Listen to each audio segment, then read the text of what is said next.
Number 12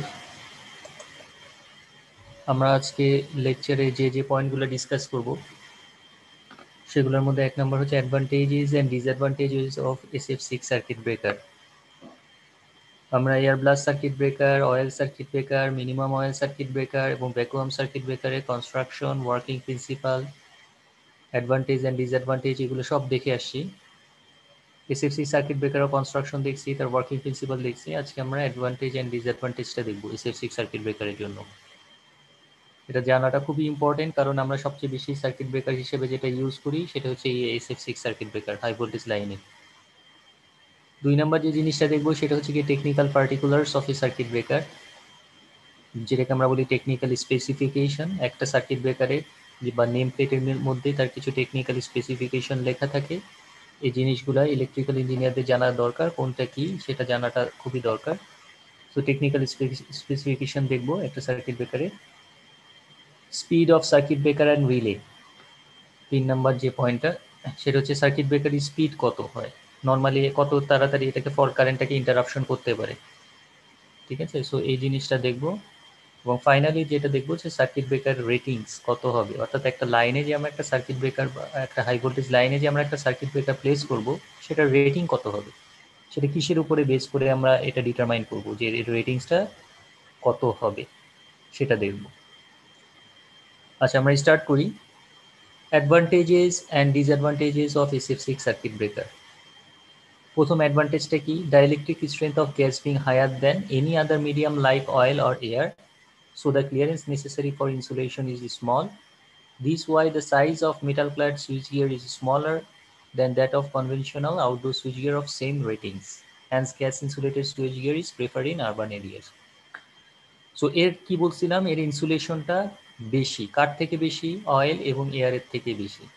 যেহেতু insulation স্ট্রেংথটা বেশি এবং ইনসুলেশন হিসেবে এখানে যেহেতু SF6 গ্যাস ইউজ করা হচ্ছে, এই জন্য এর সাইজটা হচ্ছে ছোট।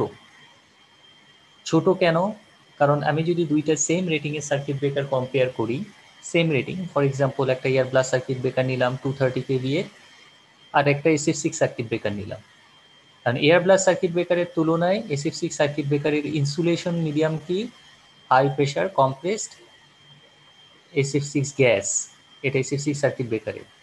সো যেহেতু এখানে এর ডাইইলেকট্রিক স্ট্রেংথটা অনেক বেশি, এ কারণে তার সাইজটা ছোট। আর এয়ার ব্লাস্ট সার্কিট ব্রেকারের ক্ষেত্রে কি ডাইইলেকট্রিক স্ট্রেংথ কম, ডাইইলেকট্রিক স্ট্রেংথ বা ইনসুলেশন স্ট্রেংথ যদি কম হয় তাহলে কি করতে হবে, তার ইনসুলেশন স্ট্রেংথ বাড়ানোর জন্য সাইজটাকে বড় করতে হবে। আর যেহেতু এটা ডাইইলেকট্রিক স্ট্রেংথ হিসেবে SF6 গ্যাস ইউজ করা হচ্ছে, এজন্য এর সাইজটা ছোট, যেহেতু এর ইনসুলেশন স্ট্রেংথ বেশি। এজন্য এই SF6 গ্যাস ইনসুলেটেড যে সুইচ গিয়ার বা সার্কিট ব্রেকার, এটা নর্মালি আমরা আরবান এরিয়াস মানে শহরে বা লোকালয়ে আমরা এটা ইউজ করি। 2 নাম্বার অ্যাডভান্টেজটা কি, গ্যাস ইজ নন ইনফ্লেমেবল, এটা নিজে নিজে পুড়ে যায় না বা দাহ্য কোনো পদার্থ না এই গ্যাসটা। অ্যান্ড কেমিক্যালি স্টেবল, এবং এর কেমিক্যাল প্রপার্টিসটা চেঞ্জ হয়ে যায় না, এটা chemically stable properties. And the decompose product are not explosive, এবং এই গ্যাসটা পুড়ে যে প্রোডাক্টটা জেনারেট করবে এটা এক্সপ্লোসিভ নেচারের না, এটা বিস্ফোরণ হবে না। Hence there is no danger of fire and explosion, so firing হওয়ার সম্ভাবনা নাই। 3 নাম্বার কি, same gas is recirculated in the circuit, hence refilling of gas is not required in the long run.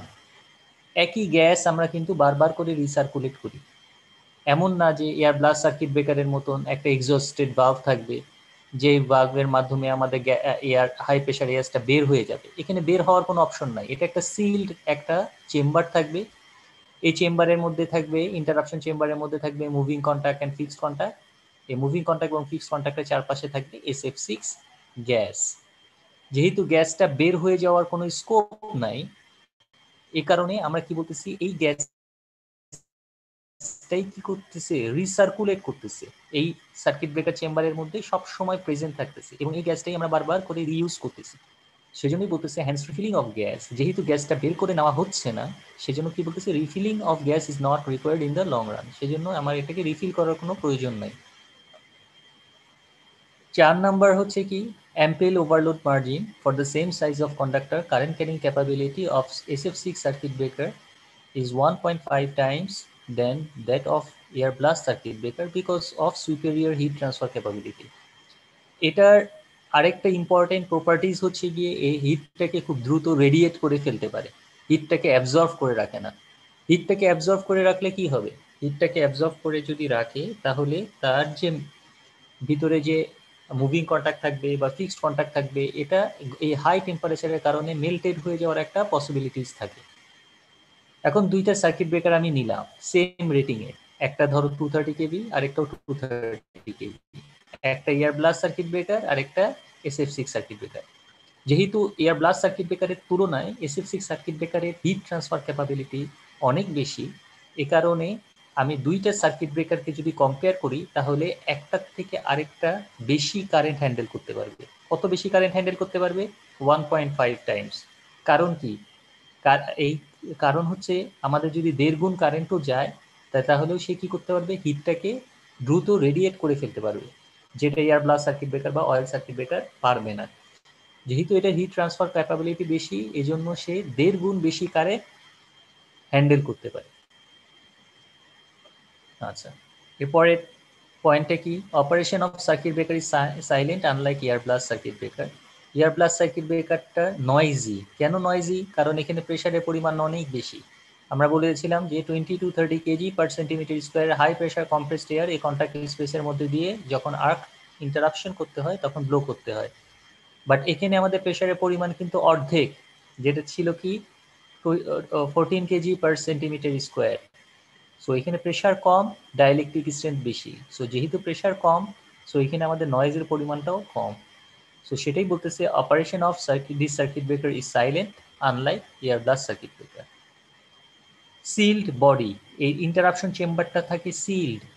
So seal construction avoid the contamination of by moisture, dust and sand etcetera. যেহেতু এর বডিটা sealed থাকে, so সেহেতু এর ভিতরে আমাদের moisture ঢোকার সম্ভাবনা থাকে না এবং কোনো ডাস্ট অথবা স্যান্ড এটার ভিতরে জমা হবে না, যার ফলে এর ডাইলেকট্রিক স্ট্রেংথটা ইনট্যাক্ট থাকবে, অর্থাৎ এই ডাইলেকট্রিক স্ট্রেংথটা চেঞ্জ হয়ে যাবে না। যদি ময়েশ্চার জমে কি হবে? ময়েশ্চার তো পানি যেটা আমরা বলি এটা ইলেকট্রিসিটি কন্ডাক্ট করে। সো ডাইলেকট্রিক স্ট্রেংথ হিসেবে আমরা এখানে ইউজ করতেছি SF6 গ্যাস। SF6 গ্যাসের মধ্যে যদি পানি জমে তাহলে তো তার ডাইলেকট্রিক স্ট্রেংথ ঠিক থাকবে না, সো এই ডাইলেকট্রিক প্রপার্টিসটা ড্যামেজ হয়ে যাবে। সো এই জন্য বডিটাকে কি করা হয়? সিল্ড করা হয়। সিল করে তার ভিতরে মুভিং কন্ট্যাক্ট এবং ফিক্সড কন্ট্যাক্ট থাকে এবং এই গ্যাসটা এই মুভিং কন্ট্যাক্ট এবং ফিক্সড কন্ট্যাক্টের চারপাশে থাকে, যার ফলে আমাদের বাইরে থেকে কোনো ময়েশ্চার বা ডাস্ট এটার সাথে অ্যাড হতে পারে না। Maintenance requirement is minimum. Oil circuit ব্রেকারের ক্ষেত্রে আমরা দেখেছি মেইনটেনেন্স খরচটা সবচেয়ে বেশি। কারণ কি? কারণ এখানে অয়েলটা ডিকম্পোজ হয়ে গ্যাস জেনারেট করে, হাইড্রোজেন গ্যাস জেনারেট করে এবং কার্বন জমা হতে থাকে। তার ফলে আমাদের এটাকে ফিল্টার আউট করতে হয়, কার্বনটাকে ফিল্টার করে তারপরে আবার এটাকে অয়েলটাকে ইউজ করতে হয় এবং অয়েল লেভেলটা যে কমে যায় এ কারণে অয়েলটাকে আবার রিফিলও করতে হয়। সো অয়েল সার্কিট ব্রেকারের মেইনটেনেন্স খরচটা অনেক বেশি, আর SF6 গ্যাসের সার্কিট ব্রেকারের মেইনটেনেন্স খরচটা সবচেয়ে কম, যেহেতু গ্যাস এখানে রিফিলের দরকার লাগে না, একই গ্যাস আমরা বারবার করে কি করছি? রিসার্কুলেট করছি। আচ্ছা, ability to intercept low current and high fall current, magnetising current, capacitive current without creation of excessive over voltage. যে কোনো ধরনের কারেন্ট, সেটা লো কারেন্ট হোক অথবা হাই কারেন্ট হোক, সেটা ক্যাপাসিটিভ অর ইন্ডাকটিভ নেচারের হোক, যে কারেন্টই হোক না কেন, এটা খুব সহজেই কারেন্টটাকে ইন্টারাপশন করতে পারে। এটা আরেকটা advantage. Excellent insulation, arc extinguishing, physical and chemical properties of gas is greatest advantage of this circuit breaker. এটা হচ্ছে কি তার প্রপার্টিজ। এই ইনসুলেশনটা অনেক ভালো এবং আর্কটাকে খুব দ্রুত এক্সটিংশন করতে পারে এবং এর যে গ্যাস, এই গ্যাসের ফিজিক্যাল অ্যান্ড কেমিক্যাল প্রপার্টিসটা যেহেতু চেঞ্জ হয়ে যায় না, এই জন্য এই গ্যাস এই সার্কিট ব্রেকারটা আমরা হাই ভোল্টেজ লাইনে সবচেয়ে বেশি ইউজ করি। সো এগুলো হচ্ছে তার বিভিন্ন ধরনের প্রপার্টিজ, যে প্রপার্টিসের কারণে আমাদের এই সার্কিট ব্রেকার সবচেয়ে বেশি ইউজ করা হয়। No contact replacement is required. Contact replacement, আমরা জানি যে ভ্যাকুয়াম সার্কিট ব্রেকারের ক্ষেত্রে আমরা কি জানি যে ভ্যাকুয়াম সার্কিট ব্রেকারের ক্ষেত্রে থার্মাল ইমিশন হয়। যেহেতু টেম্পারেচার অনেক হাই, তো থার্মাল ইমিশন হয়। থার্মাল এমিশনের ফলে কি কন্ট্যাক্টটা ড্যামেজ হতে পারে, বাট এখানে কোনো থার্মাল এমিশন হয় না। এখানে আমাদের মাঝখানে যে এয়ারটা আছে, এই এয়ারের ভিতরে বা এসএফসি গ্যাসের ভিতরে আর্ক জেনারেট করছে এবং এটা হিটটাকে খুব দ্রুত রেডিয়েট করে ফেলতে পারে। সো এখানে থার্মাল এমিশনের ফলে আমাদের কন্ট্যাক্টটা কিন্তু ড্যামেজ হবে না। সো সেটাই বলতেছে যে no contact replacement is required. Vacuum circuit ব্রেকারে কিন্তু একটা সময় কন্ট্যাক্ট রিপ্লেসমেন্ট হতে পারে, বাট এখানে কন্ট্যাক্ট রিপ্লেসমেন্টের কোনো প্রয়োজন নাই। No overvoltage problem because the arc is extinguished at natural current 0 without current chopping and associated overvoltage originating in circuit breaker. Current চপিংটা এটা আমরা নেক্সট ক্লাসে বুঝবো। শুধু আপাতত বলে রাখি যে আমরা 0 পয়েন্টে i ইকুয়াল টু 0 পয়েন্টে ইন্টারাপশন করলে অ্যাডভান্টেজটা কি, i ইকুয়াল টু 0-তে আর্কটা 0 হয়ে যায়। যেহেতু আমাদের কারেন্ট, এটা একটা এসি সিগন্যালের ক্ষেত্রে i ইকুয়াল টু 0 হয় কতবার, সেকেন্ডে 100 বার। সো i ইকুয়াল টু 0 পয়েন্টে যদি আমরা ইন্টারাপশন করি, আর্কটাকে খুব সহজেই কি করতে পারি, আমরা ইন্টারাপশন করতে পারি, কারণ তখন তো কারেন্ট নাই। সো ডাইলেকট্রিক ডিসটেন্স যদি বেশি বাড়াই তাহলে খুব সহজেই আর্কটা ইন্টারাপশন কমপ্লিট হবে।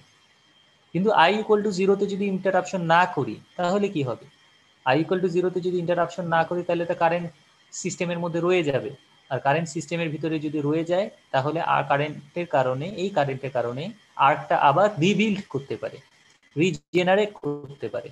সো সে কারণে আমাদের i ইকুয়াল টু 0 পয়েন্টে ইন্টারাপশন করাটা খুবই দরকার। সো যখনই এই সার্কিট ব্রেকারের মাধ্যমে, এসএফসি সার্কিট ব্রেকারের মাধ্যমে আমরা i ইকুয়াল টু 0-তে যখনই হবে তখনই আমরা এই হাই প্রেশারাইজড এসএফসি গ্যাস, যেটা 14 কেজি পার সেন্টিমিটার স্কোয়ারে স্পিডে আমরা কি করি, এই মুভিং কন্ট্যাক্টের ভিতর দিয়ে পাস করানো হয়, ব্লো করানো হয়, যার ফলে খুব দ্রুত আর্কটা ইন্টারাপশন হয়ে যায়।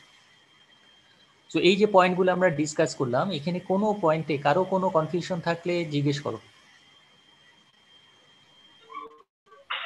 আচ্ছা স্যার, আমরা যে জিরো ক্রসিং এ কারেন্টটাকে টার্গেট করতেছি, যে ওই টাইমে আমরা মিনিমাইজ করব, তো ফার্স্ট হাফ সাইকেলে যে বাকি পিরিয়ডটা আছে ওইটা তো সিস্টেমের মধ্যে ফ্লো করতেছে কারেন্টটা, না স্যার? না, আমরা যদি আর্কটাকে প্রপারলি এক্সটিংশন করতে পারি তাহলে পরের সাইকেলগুলো আর আসবে না। মানে আর ফার্স্ট যদি সাইকেল প্রথম যেটা সাইকেলে একেবারে। আমরা ইন্টারাপশন করতে না পারি তাহলে আমাদের নেক্সট সাইকেলে যে 0 পয়েন্টটা আছে সেই সাইকেলে 0 পয়েন্টটাকে আমাদের টার্গেট করতে হবে। সেই সাইকেলে স্যার, যদি না পারি তাহলে তার পরের সাইকেলে। আচ্ছা স্যার, তাহলে স্যার জিরোতে আমরা যেহেতু টার্গেট করতেছি, এর মাঝের পোর্শনটা হয়তো মাঝে মাঝে কি করে ফ্লো করে, হ্যাঁ ব্যাপারটা কেমন? হ্যাঁ সেটাই, আর্কটা ওইটা কিন্তু তো একটা ড্যামেজ করবে তাহলে হ্যাঁ সিস্টেমকে। হ্যাঁ রাইট। নমিনাল একটা ড্যামেজ, কিন্তু একটা ড্যামেজ করে। নমিনাল ড্যামেজ বলতে এটা খুবই অল্প সময়, কিন্তু এই সময়টা কিন্তু সাইকেলের হিসাব কিন্তু। সো জি ওয়ান স্যার। সাইকেল মানে কত, 1/50 সেকেন্ড, ঠিক জি আছে। স্যার। এক সাইকেলে দুইবার i ইকুয়াল টু 0 হচ্ছে। সো ফার্স্ট হাফ সাইকেল বলতে, ফার্স্ট হাফ সাইকেল যদি বলি তাহলে 1/100 সেকেন্ড, ঠিক আছে। সো এই খুবই অল্প সময়, কিন্তু খুবই অল্প সময়ের মধ্যেও কিন্তু কারেন্টটা সার্কিট ব্রেকারের মধ্যে দিয়ে যাবে, কারণ এটা তো ফল্ট কারেন্ট। সো এই কারেন্টটা, এই যে সার্কিট ব্রেকার, এটা আমরা একটু পরেই দেখবো যে এটার এই সার্কিট ব্রেকারে অল্প সময়ের জন্য এই কারেন্টটাকে হ্যান্ডেল করার ক্যাপাবিলিটি অবশ্যই থাকতে হবে, আদারওয়াইজ সার্কিট ব্রেকার তুমি লাইনে প্লেস করতে পারবে না, ড্যামেজ হয়ে যাবে। আচ্ছা স্যার। আর স্যার, এই সবগুলোর মধ্যে সবচেয়ে বেশি সেট আপ কস্ট কোনটার? সেট আপ কস্ট যদি বলো, set up cost SF6 circuit ব্রেকারের সেট আপ কস্টটা তো বেশি, সরি অয়েল সার্কিট ব্রেকারের সেট আপ কস্ট বেশি হবে এবং এটা মেনটেনেন্স খরচটাও অনেক বেশি হবে, আচ্ছা ঠিক আছে। আর SF6 সার্কিট ব্রেকারের ক্ষেত্রে সেট আপ কস্ট, মেনটেনেন্স খরচটা অনেক কম, সেট আপ কস্টটা একটু বেশি, কিন্তু অয়েল সার্কিট ব্রেকারের ক্ষেত্রে সেট আপ কস্ট আর মেনটেনেন্স দুইটাই বেশি। আর এয়ার ব্লাস্ট সার্কিট ব্রেকারে এই দুইটার মাঝামাঝি, ঠিক আছে। সো এই কনসিডারেশনগুলো আনতে হয় কখন, এই কনসিডারেশনগুলো আনতে হয় যে আমার কস্টিংটা, তো আমার ওভারঅল যে অবজেক্টিভটা এটা কি, সেটা হচ্ছে কি আমাদের কস্টটাকে মিনিমাইজ করব এবং আর্কটাকে প্রপারলি এক্সটেনশন করব। সো এই দুইটার একটা কম্বিনেশন করে আমরা সার্কিট ব্রেকার প্লেস করি। এখন যদি আমরা দেখি যে আমাদের স্পিডটা ইম্পর্টেন্ট বেশি, স্পিড যদি বেশি দরকার হয় তাহলে আমরা এয়ার ব্লাস্টে যাব, কারণ এয়ার ব্লাস্টের ক্ষেত্রে কিন্তু আমাদের কি হয়, হাই প্রেশারাইজড এয়ার দিয়ে আমরা কম্প্রেস করতে আর্কটাকে ইন্টারাপশন করতেছি, সো এটার স্পিডটা অনেক বেশি। আবার এটার ক্ষেত্রে কি হয়, এটার ইনসুলেশনটা খুব বেশি, ঠিক আছে। সো এই জিনিসগুলো আমাদেরকে কনসিডারেশনে আনতে হয় যে আমরা একটা লাইনে সার্কিট ব্রেকার প্লেস করব, এটা কিসের উপরে বেস করে। আমরা আর্কটাকে যেখানে কারেন্ট বেশি সেখানে আমাদের SF6 সার্কিট ব্রেকারে যেতে হবে, কিন্তু যেখানে কারেন্ট ইন্টারাপশনটা কম, কারেন্ট তুলনামূলকভাবে কম, সেখানে হয়তো আমাদের এয়ার ব্লাস্ট সার্কিট ব্রেকারে যেতে হবে। ঠিক আছে। সো এই জিনিসগুলো আমাদের মাথায় রাখতে হবে। জি স্যার, থ্যাংক ইউ। আচ্ছা, এই পয়েন্টগুলোতে কারো কোনো প্রবলেম আছে কিনা দেখো।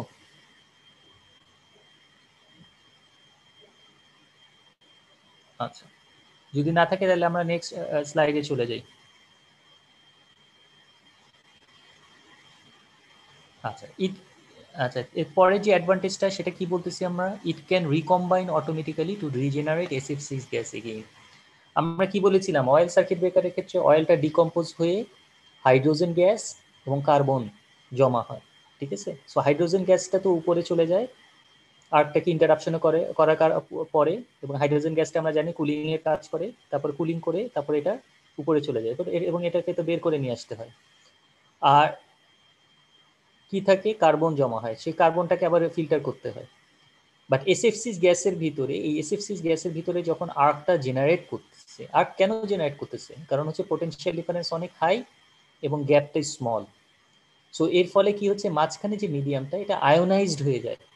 আয়োনাইজড হয়ে গিয়ে তখন এই আয়োনাইজড মিডিয়ামের ভিতর দিয়ে কারেন্ট ফ্লো করে। কারেন্ট ফ্লো মানে কি, ফ্রি ইলেকট্রনের মুভমেন্ট। সো এখানে এই কন্ট্যাক্টের মাঝখানে ফ্রি ইলেকট্রনসের মুভমেন্ট হয়। সো ফ্রি ইলেকট্রন যেটা, এই ফ্রি ইলেকট্রনগুলোকে কি করে, SF6 গ্যাসটা অ্যাবজর্ভ করে নেয়। সো এই যে এখানে আমরা দেখতেছি যে এই যে ফ্রি ইলেকট্রন, এই ইলেকট্রনের মুভমেন্টই তো হচ্ছে কারেন্ট।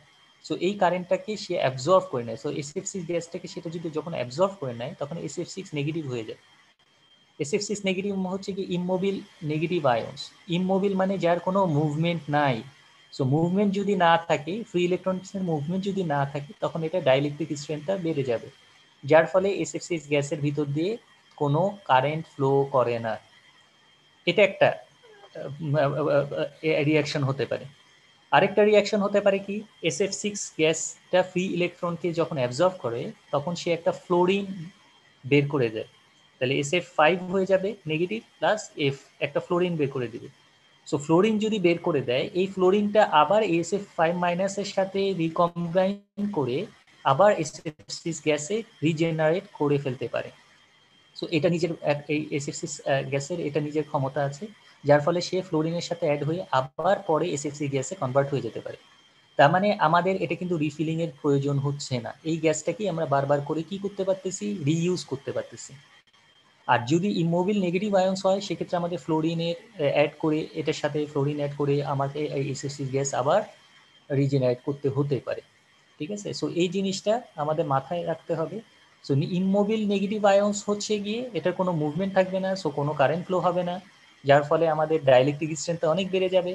আর SF6-5 যদি হয়ে যায় তা সেক্ষেত্রেও আমাদের এটা ফ্লোরিনের সাথে অ্যাড করে আবার নতুনভাবে SF6 জেনারেট করতে পারে। সো সেটাই বলতেছে, ইট can recombine automatically to generate SF6 gas again. এটা হচ্ছে কি আরেকটা অ্যাডভান্টেজ। আচ্ছা, ডিসঅ্যাডভান্টেজগুলোর মধ্যে কি কি আছে, scaling problem arises due to the type of construction used. Scaling problem মানে হচ্ছে আমরা কি পরিমাণে SF6 গ্যাস ইউজ করব, তার পরিমাপটা কতটুকু হবে সেটা ডিপেন্ড করে কিসের উপরে, তার ডাইইলেকট্রিক স্ট্রেংথ কত বাড়াবো সেটা কিসের উপর ডিপেন্ড করে, এটা কত হাই ভোল্টেজ লাইনে এটাকে প্লেস করছে। যত বেশি হাই ভোল্টেজ লাইন হবে তার ইনসুলেশন প্রপার্টিসটা তত বাড়াতে হবে। আমি যদি 230 kV সার্কিট ব্রেকার একটা কনসিডারেশনে আনি 132 kV তুলনায়, তাহলে এটা বুঝতেই পারতেছি যে এটার সাইজটা বড় হবে, এর ডাইইলেকট্রিক স্ট্রেংথটা বেশি হবে। তো আমাদের পরিমাণটা বাড়াতে হবে। তার মানে স্কেলিং প্রবলেমটা কিসের উপর ডিপেন্ড করছে, কনস্ট্রাকশনের উপরে। কনস্ট্রাকশনটা কিসের উপর ডিপেন্ড করতেছে, ভোল্টেজ লেভেলের উপর। ভোল্টেজ যত বাড়াবো কনস্ট্রাকশনটা তত হিউজ হবে এবং গ্যাসের পরিমাণ তত বেশি হবে। কিন্তু একই গ্যাস থাকবে না, ঠিক আছে, এক এক জায়গায় এক এক সার্কিট এক এক ধরনের গ্যাসের বিমান থাকে।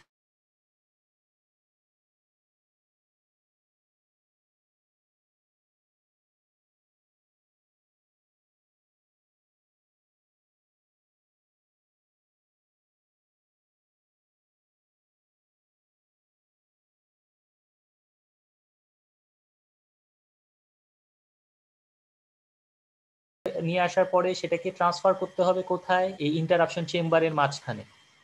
সো এই ট্রান্সপোর্টিং এর সময় এবং ট্রান্সফারিং এর সময় আমাদের খেয়াল রাখতে হবে যেন এটার ভিতরে কোনো ধুলাবালি বা কোনো ময়েশ্চার যেন এটার সাথে অ্যাড না হয়, তাহলে কিন্তু এটার ডাইইলেকট্রিক স্ট্রেংথটা রিডিউস হয়ে যাবে। Arc SFC gas is poisonous and should not be inhaled. এই যে arc SFC গ্যাস SF6- যেটা হলো, এটা পয়জনাস। সো এটাকে নিঃশ্বাসের সাথে ইনহেল করা যাবে না, ঠিক আছে? সো এটা যদি নেই তাহলে এটা বিষাক্ত, এটাকে নিঃশ্বাসের সাথে ভিতরে নেওয়া যাবে না। SF6 gas being heavier than air settle in the surrounding and may lead to suffocation of the operating personnel. However, it is not poisonous. যারা অপারেটিং পার্সোনাল থাকবে, অর্থাৎ যারা মেইনটেনেন্স পিপল থাকবে, এই গ্যাসটা নর্মাল কন্ডিশনে, আর্ক অবস্থায় না, নর্মাল কন্ডিশনে এটা কিন্তু এয়ারের থেকে এর ওয়েটটা হেভি। সো যদি এটা ইনহেল করে কেউ তাহলে সাফোকেশন বা শ্বাসকষ্ট হতে পারে, ঠিক আছে? এটাও আরেকটা ডিসঅ্যাডভান্টেজ। আর লাস্ট যে ডিসঅ্যাডভান্টেজটা সেটা কি, if the pressure is increased, আমরা যদি SF6 গ্যাসটাকে প্রেশারাইজড করি, আমরা বলছিলাম যে 2.4 কেজি থেকে 2.8 কেজি থেকে 14 কেজি পার সেন্টিমিটারে এটাকে প্রেশারাইজড করা হয়। সো প্রেশারের পরে, হাই প্রেশারের কারণে আমাদের এই গ্যাসটা কি হয়ে যেতে পারে, লিকুইফিকেশন হতে পারে, অর্থাৎ লিকুইডে কনভার্ট হয়ে যেতে পারে। সো এটা যদি লিকুইড হয়ে যায় সেটা তো আর আমরা ইন্টারাপশন চেম্বারের মাঝখানে পাস করাতে পারবো না। সো এটাকে আবার কি করতে হয়, হিট আপ করতে হয়। হিট আপ করে এই যে লিকুইড যাতে না হয়ে যায় এটাকে আবার গ্যাসে কনভার্ট করতে হয়। সো কত টেম্পারেচারে রাখতে হয়, মিনিমাম কিন্তু এটার টেম্পারেচারটা 16 ডিগ্রি সেন্টিগ্রেড টেম্পারেচারে রাখতে হয়, আদারওয়াইজ এটা কিন্তু লিকুইড হয়ে যেতে পারে। সো এই জিনিসটা কিন্তু আমাদের মনিটর করতে হয়, যে প্রেশারটা এবং টেম্পারেচারটা এটা সবসময় মনিটর করতে হয় যাতে করে গ্যাসটা লিকুইড না হয়ে যায়। সো এই জন্য আমাদের কি লাগবে, প্রেশার অ্যান্ড টেম্পারেচার সেন্সর লাগবে, যেটা সবসময় এটা মনিটর করবে। তার মানে এটার সাথে additional temperature and pressure sensor লাগবে যাতে করে গ্যাসটা লিকুইড যাতে না হয়ে যায়, এর প্রপার্টিসটা যেন নষ্ট না হয়ে যায় সেটা আমাদেরকে এনশিওর করতে হবে। নাও এই পয়েন্টগুলোতে কারো কোনো প্রবলেম আছে কিনা দেখো, এই স্লাইডের মধ্যে কারো কোনো প্রবলেম আছে কিনা দেখো, একটু চেক করো।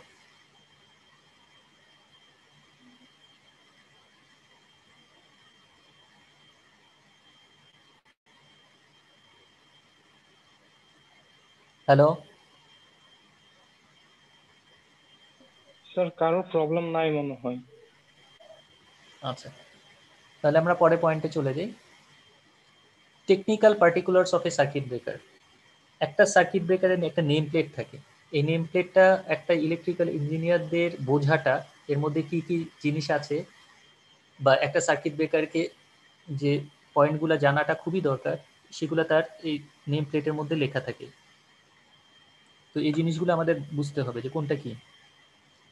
যেমন 1 number point, type of medium for arc extinction. এটা কি টাইপের সার্কিট ব্রেকার, এর মিডিয়ামটা কি, এর মাঝখানের ইন্টারাপশন মিডিয়ামটা কি, এটা কি এয়ার নাকি অয়েল নাকি SF6 না ভ্যাকুয়াম, এটা তার গায়ে লেখা থাকবে। 2 নম্বরটা কি, ওয়েটেড ভোল্টেজ, এটা কত ভোল্টেজ লাইনে আমি প্লেস করব, অর্থাৎ তার ভোল্টেজ ক্যাপাসিটিটা কত, 132 না 33 না 230, এই জিনিসগুলো কিন্তু তার গায়ে লেখা থাকবে। 3 নম্বর হচ্ছে rated breaking current. Breaking current মানে হচ্ছে যখন সার্কিট ব্রেকারটা ওপেন হবে, কখন ওপেন হবে, যখন ফল্টি কন্ডিশনে, অর্থাৎ অ্যাবনর্মাল কন্ডিশনে। অ্যাবনর্মাল কন্ডিশনে সার্কিট ব্রেকার যখন ওপেন হয় তখন তার ভিতর দিয়ে যে কারেন্টটা যায়, এই কারেন্টটাকে আমরা বলি breaking current of A circuit breaker. অর্থাৎ সার্কিট ব্রেকার ব্রেক হওয়ার সময় যে কারেন্টটা তার ভিতর দিয়ে যায়, এটা তো লোড কারেন্ট না, এটা ফল্ট কারেন্ট। এই ফল্ট কারেন্টের ম্যাক্সিমাম ক্যাপাসিটিটা কত হবে সেটা তার গায়ে লেখা থাকবে। সো রেটেড ব্রেকিং কারেন্ট, এটা কত কারেন্ট তার এই সার্কিট ব্রেকারটা টলারেট করতে পারে সেটা তার গায়ে লেখা থাকবে। আদার রেটেড ক্যারেক্টারিস্টিক্স এর মধ্যে আমাদের এই 2টা পয়েন্ট আমরা নেক্সট ক্লাসে দেখবো, যেটা হচ্ছে কি টিআরভি অ্যান্ড স্ট্রাইকিং ভোল্টেজ, এটা নেক্সট ক্লাসে আমরা দেখব। আর এখানে আরেকটা জিনিস খেয়াল করে দেখো, মেক কারেন্ট। মেক কারেন্টটা কি, মেক কারেন্টটা হচ্ছে এক্সিস্টিং ফল্টে, এক্সিস্টিং অর্থাৎ ফল্ট থাকা অবস্থায় আমরা যদি সার্কিট ব্রেকারকে ক্লোজ করি তাহলে দেখা যায় যে সার্কিট ব্রেকারের মধ্যে একটা হিউজ পরিমাণে কারেন্ট যায়, এই কারেন্টটাকে আমরা বলি making current of A circuit breaker. এখন কত কোশ্চেন হচ্ছে, কেন আমরা সার্কিট ব্রেকারকে ফল্ট থাকা অবস্থায় ক্লোজ করব? এটার কারণ হচ্ছে, ধরো তুমি লাইনে মেইনটেনেন্স করছো, এই অবস্থায় একটা ফল্ট হয়েছে, লাইন টু গ্রাউন্ড ফল্ট হয়ে গেছে, একটা তার ছিঁড়ে মাটির সাথে গ্রাউন্ডের সাথে কানেক্টেড হয়ে গেছে, এটা দূরে কোথাও, আমি জানি না লাইনে কোথাও ফল্ট আছে। এই অবস্থায় যদি যারা মেনটেনেন্স শেষ করে যদি লাইনটাকে রিকানেক্ট করতে চায়, সেক্ষেত্রে কিন্তু আমাদের লাইন টু গ্রাউন্ড ফল্ট হয়ে যাবে। So line to ground fault হওয়ার সাথে সাথেই কিন্তু আমাদের একটা হাই কারেন্ট সার্কিট ব্রেকারের মধ্যে দিয়ে পাস করবে, যেটাকে আমরা বলি making current of A circuit breaker. অর্থাৎ এক্সিস্টিং ফল্টে সার্কিট ব্রেকারকে যদি ক্লোজ করা হয়, তাহলে সার্কিট ব্রেকারের ভিতরে অল্প সময়ের জন্য হলেও একটা হিউজ পরিমাণে কারেন্ট যায়। এই কারেন্টটাকে আমরা বলি making current of A circuit breaker. Breaking current হচ্ছে গিয়ে ওপেন করার সময় যে কারেন্টটা যায় সেটা, আর মেকিং কারেন্ট হচ্ছে গিয়ে যখন সার্কিট ব্রেকারটাকে এক্সিস্টিং ফল্টে ক্লোজ করি তখন তার ভিতর দিয়ে যে কারেন্টটা যায় সেই কারেন্টটাকে আমরা বলি মেকিং কারেন্ট। আচ্ছা, এরপরে কি থাকবে? এরপরে এটা কি বুঝতে পারছো মেকিং এটা? হ্যাঁ, মেকিং কারেন্ট আর রেটেড ব্রেকিং কারেন্টে কি সেম অ্যামাউন্টের হতে পারে স্যার? না, এটা আমরা নেক্সট ক্লাসে দেখবো, আজকে আমরা দেখবো না এটা মেকিং কারেন্ট আর ব্রেকিং কারেন্টটা কি সেম নেচার নাকি। আমরা নেক্সট ক্লাসে এটা প্রুভ করব যে মেকিং কারেন্টটা হচ্ছে 2.2 Times greater than breaking current, এটা প্রায় 2.5 গুণের মতন বেশি। ব্রেক কারেন্টও তো ফল্টের জন্য ফল্ট কারেন্ট কারেন্ট, ব্রেক। কিন্তু ফল্ট কারেন্টটাকে আমরা ইন্টারাপশন করব, এটা আমরা নেক্সট ক্লাসে আমরা দেখবো এটা ডিটেলে। আজকে আমরা এই স্লাইডটা নাই, এই স্লাইডটা থাকলে আমি হয়তো দেখাতে পারতাম। কারণ ব্রেকিং কারেন্ট যখন হবে, আমাদের জানি যে সার্কিট ব্রেকারের ক্ষেত্রে যখন ফল্ট হয় তখন 3টা পিরিয়ড থাকে, একটাকে আমরা বলি সাব ট্রানজিয়েন্ট পিরিয়ড, একটাকে বলি আমরা ট্রানজিয়েন্ট পিরিয়ড, আর একটাকে আমরা বলি স্টেডি স্টেট পিরিয়ড।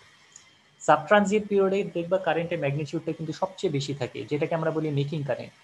এরপরে যায় ব্রেকিং কারেন্ট। এখন সাব ট্রানজিয়েন্ট পিরিয়ডে তো আমরা অপারেট করি না, সাব ট্রানজিয়েন্ট পিরিয়ডে ফল্ট কারেন্টটা সেন্স করা হয়, এই সময় অপারেট করা হয় না, অপারেট করতে একটু সময় লাগে, ওয়ান সাইকেল লাগে বা 2 সাইকেল লাগে। সো সেক্ষেত্রে দেখা যায় যে এটা সাব ট্রানজিয়েন্ট পিরিয়ডটা পার হয়ে গেছে।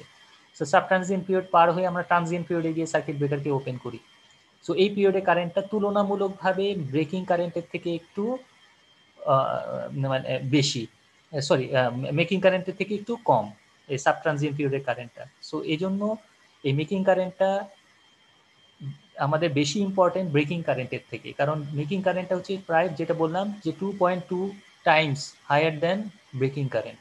সো এই জন্য এই সার্কিট ব্রেকারকে যখন একটা ফল্ট একটা লাইনে আমরা প্লেস করব, এই কারেন্টটাকে আমাদের কনসিডারেশনে আনতে হবে যে এই কারেন্টটা কিন্তু সার্কিট ব্রেকারের ভিতর দিয়ে পাস করবে, এবং এই সময় কিন্তু সার্কিট ব্রেকার ওপেন না, এই সময় কিন্তু সার্কিট ব্রেকারটা ক্লোজ অবস্থাতেই আছে।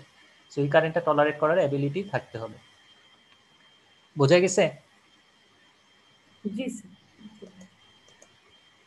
টাইপ অফ কনস্ট্রাকশন, 3 ধরনের কনস্ট্রাকশন হয়, ইনডোর টাইপ, আউটডোর টাইপ অথবা গ্যাস ইনসুলেটেড টাইপ।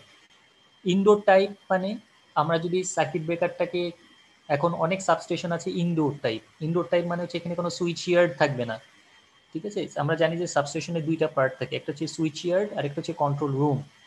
সো কিছু ইনডোর টাইপ সাবস্টেশন আছে। সো ইনডোর টাইপ যদি সাবস্টেশন হয় তাহলে তার কনস্ট্রাকশনটা বা আমার ইনসুলেশন লেভেলটা অনেক বেশি বাড়াতে হবে, কারণ এটা ঘরের ভিতরেই থাকবে, ঠিক আছে?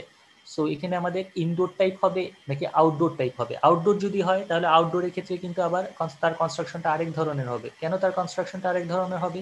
কারণ বাইরে ঝড় হতে পারে, বৃষ্টি হতে পারে, ঠিক আছে, বিভিন্ন ধরনের ন্যাচারাল সিনারিও ক্রিয়েট হতে পারে।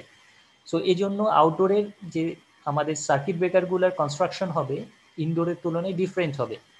অথবা এসএফসি গ্যাস ইনসুলেটেড, এখন আমাদের কিন্তু বেশিরভাগ সাবস্টেশন গ্যাস ইনসুলেটেড হয়ে গেছে। গ্যাস ইনসুলেটেড আমাদের 2 ধরনের সাবস্টেশন হয়, একটা হচ্ছে জিআইএস, জিআইএস মানে হচ্ছে গ্যাস ইনসুলেটেড সাবস্টেশন, আর একটাকে আমরা বলি এআইএস, এআইএস মানে হচ্ছে air insulated substation. Gas insulated substation যদি হয় তাহলে তার কনস্ট্রাকশন এক রকমের হবে, কারণ এখানে আমাদের গ্যাসটা সিল্ড অবস্থায় থাকবে। আর এয়ার ইনসুলেটেড সাবস্টেশন মানে হচ্ছে চারপাশে মিডিয়াম থাকবে এয়ার, যেটা হচ্ছে কি আমাদের সুইচ ইয়ার্ডে থাকে, চারপাশে মিডিয়ামটা হচ্ছে এয়ার। সো সেক্ষেত্রে তার কনস্ট্রাকশনটা আরেক ধরনের হবে। সো এই যে 3 ধরনের কনস্ট্রাকশন হয় আমাদের এখানে, 3 ধরনের কনস্ট্রাকশন হয়, এটা মাথায় রাখতে হবে যে এটা কি ইনডোরে যে ইউজ করব নাকি আউটডোরে ইউজ করব, নাকি এটা কি গ্যাস ইনসুলেটেড সাবস্টেশন হবে নাকি এয়ার ইনসুলেটেড সাবস্টেশন হবে। এই পয়েন্টগুলোতে কারো কোনো প্রবলেম আছে?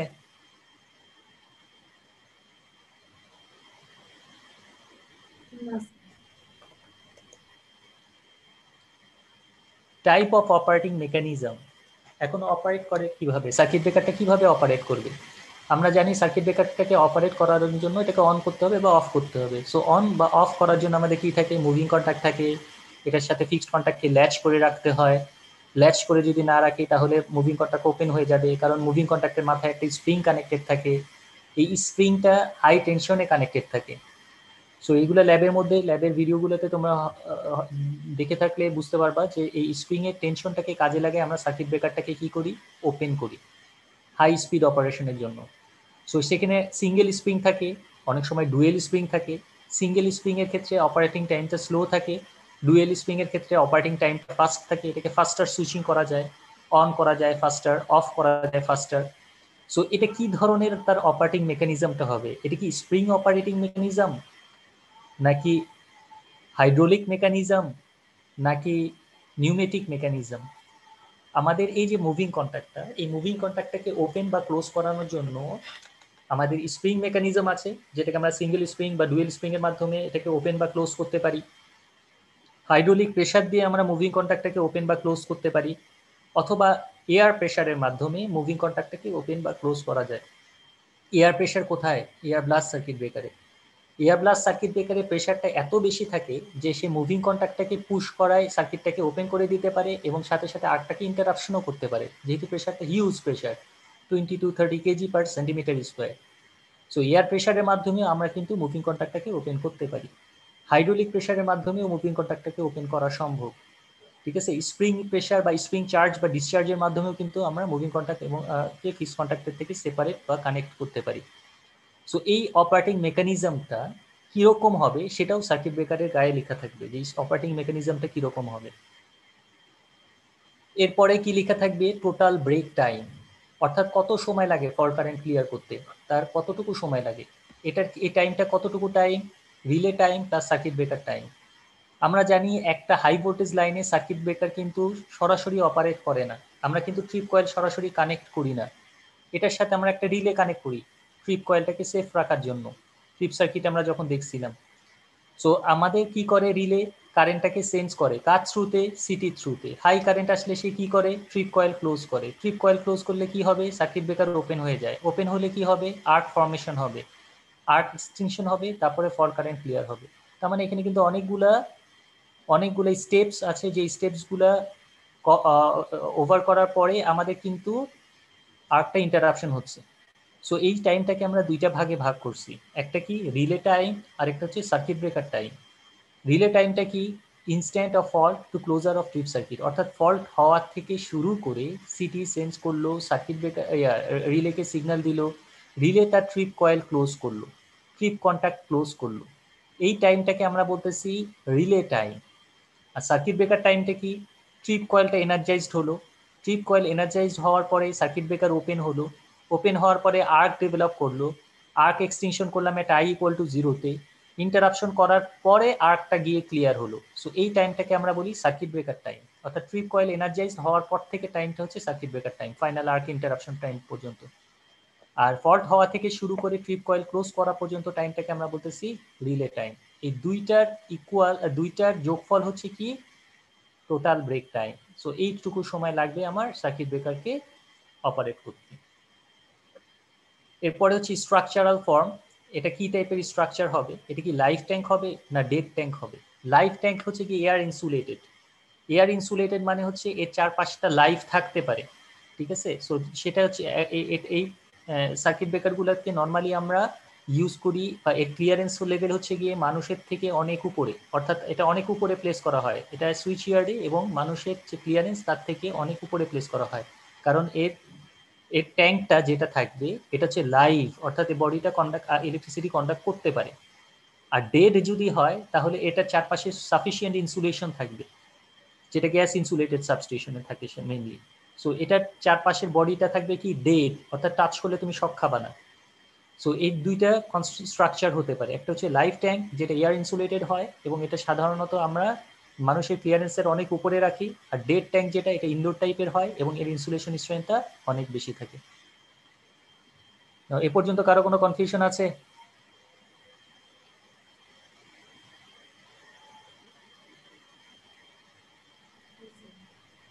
টেকনিক্যাল পার্টিকুলার্সে কারো কোনো প্রবলেম আছে? না স্যার, কোনো problem নেই। এখন আসি speed of circuit breaker and relies.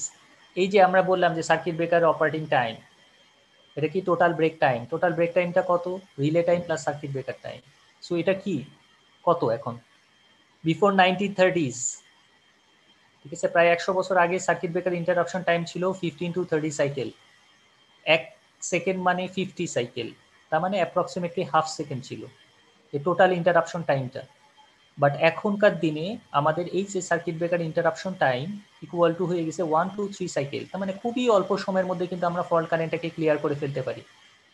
So এগুলো কিসের উপরে আমরা বেস করে এই ফল্ট কারেন্টটাকে এত মিনিমাইজ করলাম, মানে এত অল্প সময়ের মধ্যে আমরা এই ফল্ট কারেন্টটাকে ক্লিয়ার করলাম। আমরা এখানে স্পিড বাড়ালাম, কিভাবে স্পিড বাড়ালাম, হাই প্রেশার এয়ার দিলাম, অথবা ডাইইলেকট্রিক স্ট্রেন্থ বাড়ালাম, অথবা কন্ট্যাক্ট স্পেসটা যাতে মেল্টেড না হয়ে যায় এই কারণে আমরা মেইন কন্ট্যাক্টের সাথে আবার আর্কিং কন্ট্যাক্ট একটা প্যারালালি কানেক্ট করলাম। সো এই যে ডেভেলপমেন্টগুলো আমরা করলাম, এই ডেভেলপমেন্টগুলো করার ফলে আস্তে আস্তে আস্তে আস্তে করে দেখা যাচ্ছে কি আমাদের যে সার্কিট ব্রেকারটা কিন্তু হাফ সেকেন্ড থেকে, আগে হাফ সেকেন্ড লাগতো হয়তো 100 বছর আগে, কিন্তু এখন কিন্তু ওয়ান সাইকেলের মধ্যে কিন্তু আমরা কমপ্লিট করতে পারি। 1 সেকেন্ড মানে হচ্ছে 1/50 সেকেন্ড। খুবই অল্প সময়ের মধ্যে কিন্তু আমাদের ফল্ট কারেন্টটাকে ইন্টারাপশন করাটা পসিবল হয়, ঠিক আছে। সো এই জিনিসগুলো কিন্তু আমাদের ডেভেলপমেন্ট হলো। আমরা এয়ার থেকে অয়েলে গেলাম, অয়েল থেকে মিনিমাম অয়েলে গেলাম, মিনিমাম অয়েল থেকে SF6-এ গেলাম, ভ্যাকুয়ামে গেলাম। সো এই প্রত্যেকটা সার্কিট ব্রেকার কিন্তু আমাদের এগুলো ডেভেলপমেন্ট, এই ডেভেলপমেন্ট করার ফলে দেখা যায় যে ভ্যাকুয়াম সার্কিট ব্রেকারে কিন্তু আমরা হাফ সাইকেলের মধ্যেই কিন্তু কারেন্টটাকে ইন্টারাপশন করে ফেলতে পারি, হাফ সাইকেল, ঠিক আছে, খুব ফাস্ট। সো এটা 1 থেকে 3 সাইকেলের মধ্যে কিন্তু আমাদের এখন আর্ক ইন্টারাপশনটা কমপ্লিট করা পসিবল হয়। এটা কি বোঝা গেছে?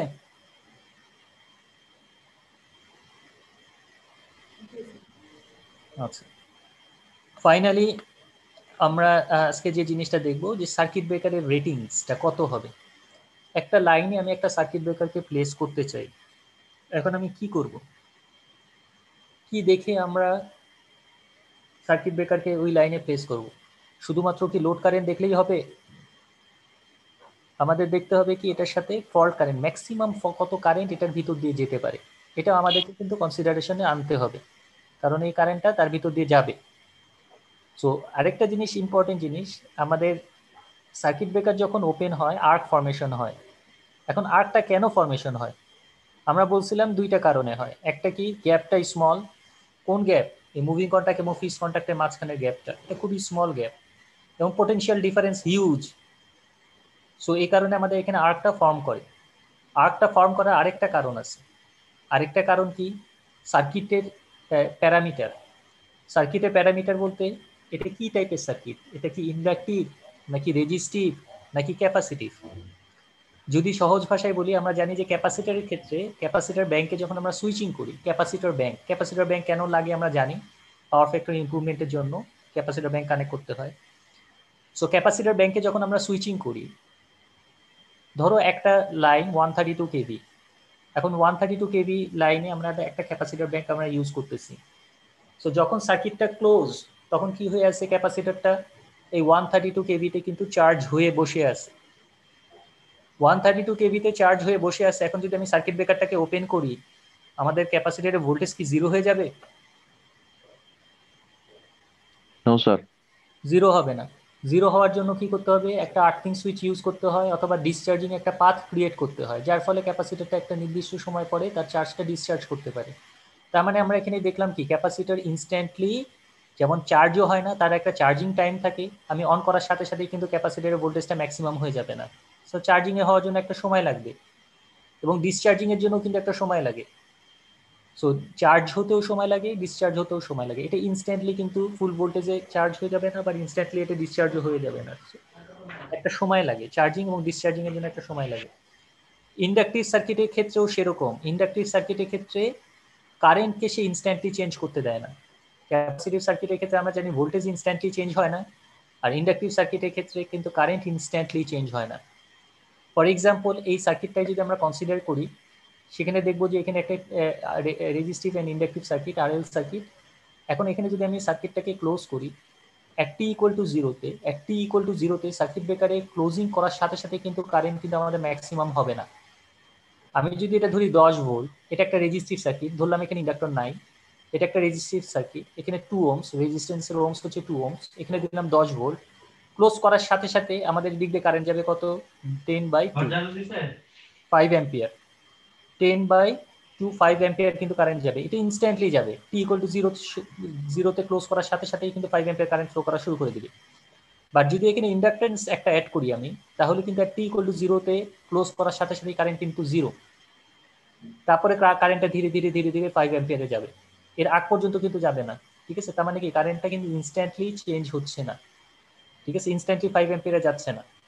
আবার যখন এটাকে আমরা ওপেন করব, ওপেন করার সাথে সাথে কিন্তু এই ইন্ডাক্টর কিন্তু একটা চার্জ স্টোর করে রাখে। এই চার্জটা কত, ডব্লিউ এল ইকুয়াল টু কি, half of L I square. ক্যাপাসিটরের ক্ষেত্রে আমরা চার্জটা স্টোরের পরিমাণ জানি W C equal to half of CV square. আর ইন্ডাক্টরের ক্ষেত্রে যে চার্জটা স্টোর করে রাখে সেটা, এগুলো ছিল ডব্লিউ এল ইকুয়াল টু কি, half of L I square. তার মানে ইন্ডাক্টরের চার্জটা হচ্ছে half of L I square. So এই যে আই, আমি যদি যখন সার্কিট ব্রেকারটাকে ওপেন করব, ওপেন করার পর আমাদের তো এই কারেন্টটা ডিসচার্জ হতে হবে, এই কারেন্টটা তো ডিসচার্জ হতে হবে। এখন কারেন্টটা কোন পাত দিয়ে ডিসচার্জ হবে, এখন ডিসচার্জ পাত তো আমার তো কারেন্ট তো এদিক দিয়ে ফ্লো করছিল, কারণ সার্কিট তো ওপেন হয়ে গেছে, আর ডিসচার্জ পাত তো এটাই আছে, এই সার্কিট ব্রেকারের ভিতর দিয়েই আছে, আর তো কোনো ডিসচার্জ পাত নাই। তো এই কারেন্টটাকে ডিসচার্জ হবে কিন্তু এই সার্কিট ব্রেকারের কন্ট্যাক্ট স্পেসের ভিতর দিয়েই কিন্তু ডিসচার্জ হচ্ছে। সো এই কারেন্টটা ডিসচার্জ হওয়ার কারণেই কিন্তু আমাদের আর্কটা জেনারেট করতেছে। তাহলে আর্ক জেনারেট করার কারণ কিন্তু তিনটা। একটা কি, একটা হচ্ছে গিয়ে কন্ট্যাক্ট স্পেসটার যদি স্মল গ্যাপ হয়, পোটেনশিয়াল ডিফারেন্সটা যদি হিউজ হয়, আর 3 নাম্বারটা কি, সার্কিটটা যদি ইন্ডাকটিভ হয় অথবা ক্যাপাসিটিভ হয়, এই যে তার যে ডিসচার্জ কারেন্টটা, এই ডিসচার্জ কারেন্টটা আমাদের এই সার্কিট ব্রেকারের কন্ট্যাক্ট স্পেসের ভিতর দিয়েই ডিসচার্জ হবে। এখন এই ডিসচার্জ যে হবে, এই কারেন্টটাকে আমাদের তাহলে ইন্টারাপশন কোন পয়েন্টে করলে ভালো? এখানে আমরা দেখতে পাচ্ছি কি, W L equal to half of L I square, half of L I square. So এই যে আই, এই আইটা তো হচ্ছে অল্টারনেটিং নেচারের, এটাও কিন্তু আমাদের এসি সিগন্যাল। সো আই এর ভ্যালু যদি জিরো হয়, তাহলে কিন্তু আমাদের ইন্ডাক্টরের এনার্জি জিরো হয়ে যাচ্ছে, W L equal two zero হয়ে যাচ্ছে। সো যেই আই ইকুয়াল টু জিরো হবে, সাথে সাথে এনার্জিটা জিরো হয়ে যাবে, খুবই অল্প সময়ের জন্য কিন্তু এনার্জিটা জিরো হয়ে যাবে। যেই জিরো হয়ে যাবে, সাথে সাথে আমাদের কি করতে হবে, হাই প্রেশারাইজড কম্প্রেসড এয়ার যদি এয়ার ব্লাস্ট হয়, অথবা হাই প্রেশারাইজড কম্প্রেসড গ্যাস যদি SF6 হয়, অথবা ডাইইলেকট্রিক স্ট্রেংথ বাড়াতে হবে অয়েলের, যদি অয়েল সার্কিট ব্রেকার হয়, তাহলে আমাদের এই আর্কটা প্রপারলি এক্সটেনশন করতে হবে। যদি আমরা আই ইকুয়াল টু জিরোতে ইন্টারাপশন না করি, তাহলে কি হবে, আমাদের ইন্ডাক্টরের এনার্জিটা কিন্তু সিস্টেমে রয়ে যাবে।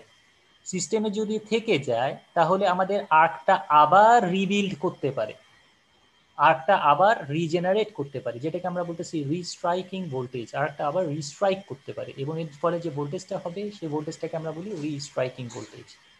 তার মানে এই আর্কটা যাতে আবার রিবিল্ড করতে না পারে, আমাকে আই ইকুয়াল টু জিরোতে, অর্থাৎ যেখানে ইন্ডাক্টরের এনার্জি কম, সেখানেই আমাদেরকে কি করতে হবে, ডাইইলেকট্রিক স্ট্রেংথের পরিমাণটা কন্টাক্ট স্পেসে এত বাড়াতে হবে যেন আর্কটা আবার রিস্টাবলিশ করতে না পারে।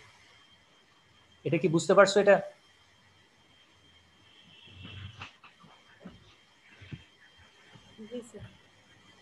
হ্যালো? জি স্যার। আচ্ছা, তাহলে এটা মাথায় রাখতে হবে, সার্কিট প্যারামিটারের উপরে কিন্তু আমাদের ডিপেন্ড করে, এই আর্কটা ডিপেন্ড করে সার্কিট প্যারামিটারের উপরে। সার্কিটটা যত বেশি ইন্ডাকটিভ হবে, তত তার ইন্টারাপশন করতে তত তার বেশি প্রবলেম হবে। আর সার্কিটটা যদি রেজিস্টিভ হয়, সেক্ষেত্রে কিন্তু ইন্টারাপশনের সময় অত কোনো প্রবলেম হবে না। এগুলো আমরা পরে দেখবো, এটা আমরা নেক্সট ক্লাসেও দেখবো যে এটা কেন, যদি রেজিস্টিভ হয় তাহলে আমাদের ইন্টারাপশন করাটা ইজিয়ার। রেজিস্টিভ সার্কিটে কিন্তু আমাদের সার্কিট ব্রেকার ওপেন করলে কিন্তু আর্ক ফর্ম করবে না, পোটেনশিয়াল ডিফারেন্সের কারণে করতে পারে, হাই পোটেনশিয়ালের কারণে করতে পারে, কিন্তু সার্কিট প্যারামিটারের কারণে করবে না। কিন্তু সার্কিট প্যারামিটার যদি ইন্ডাকটিভ আর ক্যাপাসিটিভ নেচারের হয়, সেক্ষেত্রে কিন্তু সার্কিট প্যারামিটারের কারণেও আর্কটা বিল্ড আপ করতে পারে। সো সেটাই বলতেছে, while interrupting the current flowing through an inductive circuit such as an unloaded transformer. Unloaded transformer মানে হচ্ছে ট্রান্সফর্মারে কোনো লোড নাই, এবং ট্রান্সফর্মারকে আমরা জানি যে এটা একটা পিওরলি ইন্ডাকটিভ সার্কিট ট্রান্সফর্মার, যেহেতু এটা দুইটা ওয়াইন্ডিং থাকবে, primary side and secondary side.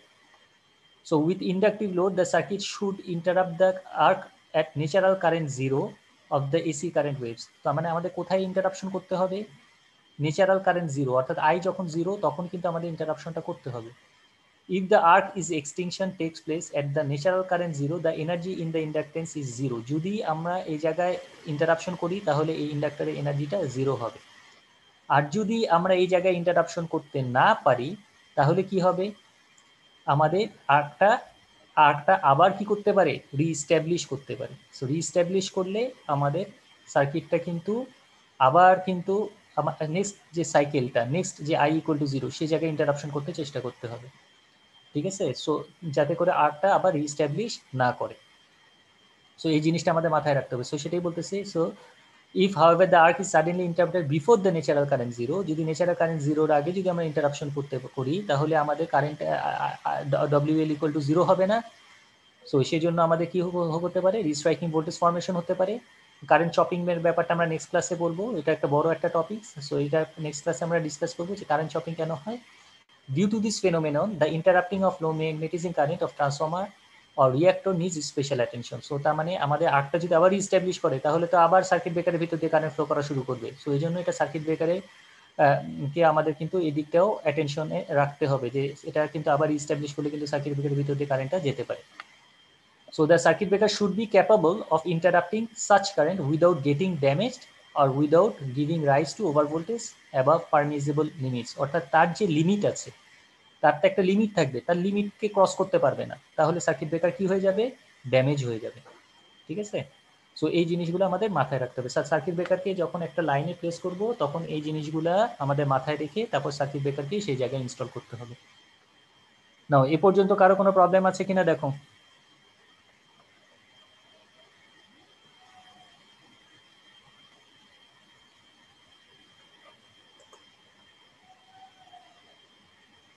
না স্যার। আচ্ছা, তাহলে আজকে আমাদের এ পর্যন্তই।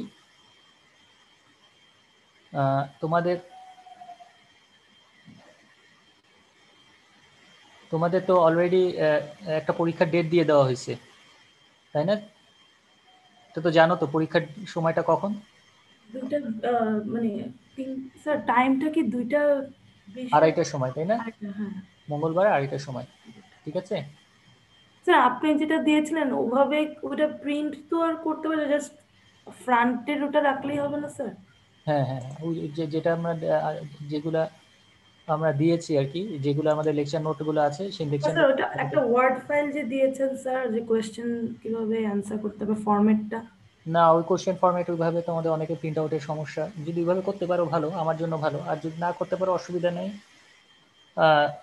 কিন্তু ওই ফরম্যাটটা তোমরা হাতে লিখে করে ফেলবো আর কি। হ্যাঁ স্যার, খাতা বানিয়ে এটা ওখানে সাইডে লিখে ওইভাবে করে ফেলবো, ঠিক আছে।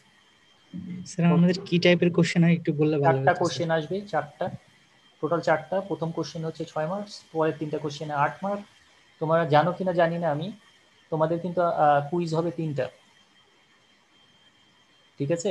অনলাইনে যেহেতু কুইজ হবে 3টা, বেস্ট অফ 2 কাউন্ট হবে। তো এই জন্য, এবং প্রত্যেকটা কুইজ কিন্তু 30 মার্কস করে, 20 মার্কস করে না, কিন্তু 30 মার্কস করে কুইজ, আর 10 মার্কস হচ্ছে অ্যাটেন্ডেন্স, ফাইনালে হচ্ছে 60 মার্কস, ঠিক আছে। সো কুইজটা কিন্তু ভালো করে দিতে হবে।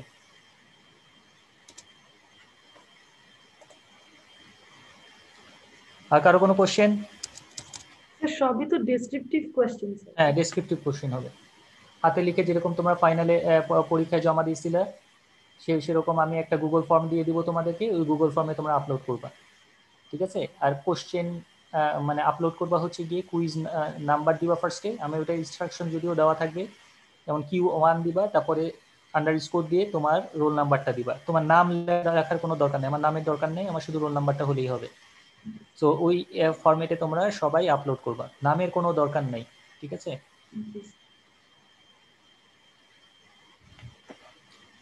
তো ঠিক আছে, তাহলে আজকে এ পর্যন্তই থাক, নেক্সট ক্লাসে আবার দেখা হবে ইনশাআল্লাহ। আসসালামু আলাইকুম। ওয়ালাইকুম আসসালাম। আসসালামু আলাইকুম স্যার।